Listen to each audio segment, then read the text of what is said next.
Hey, what's up mga boss? Ngayong araw na to mga boss, meron na naman tayo ditong i-review. The same time, i-unbox muna natin siyempre. So mga boss, ang size ng sapatos na to is 42. But malaki yung sizing nito, kaya kasya to sa size 9 pagkakaalam ko. So double check natin mga boss. So i-open na natin. So pick yung brand ng sapatos na to mga boss.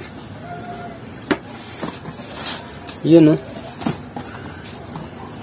Ang maganda lang dito, so napaka cheap lang ng price niya, but yung materials na ginamit sa kanya is premium mga boss. So ayan, oh, knit mesh to mga boss, yung mga gantong design na sa body part ng sapatos, ayan, knit mesh pag nakita kayo ng ganyan. And then eto mga to, leather yan.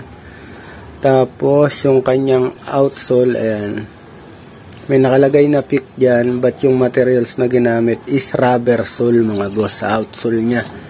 Tapos check natin yung sizing nya. So ayan mga boss, oh. Ayan, 42 yung sizing nya, but hindi siya US nakalagay.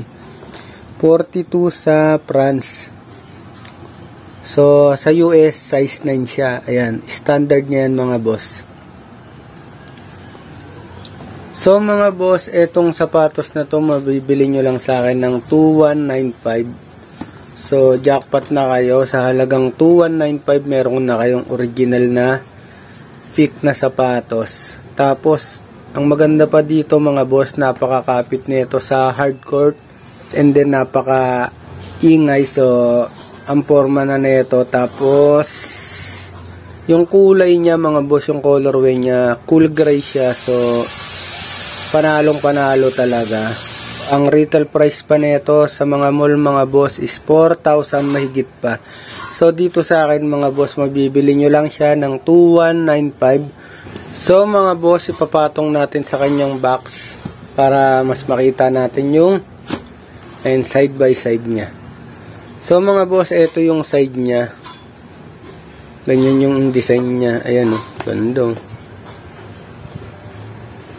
Tapos yung kanyang insole mga boss, napakalambot. Tapos may nakalagay dyan na pick. Ayun, medyo malabo kasi against the light tayo. So hindi natin masyadong kita. Ayan, pick. Malambot yan mga boss. Tapos yung kanyang cushion, okay naman siya. So hindi masyadong mahigpit. So mga boss, sa mga palaging nanonood sa channel ko mga boss, thank you so much. And pa-share na rin mga boss sa mga kaibigan natin. And then para updated kayo sa mga bago kong video, pag napanood nyo yung YouTube ko, ayan, hit nyo na rin yung notification bell. So mga boss, palagi tayong mag-iingat. Hanggang dito na lang. Peace show. Ben.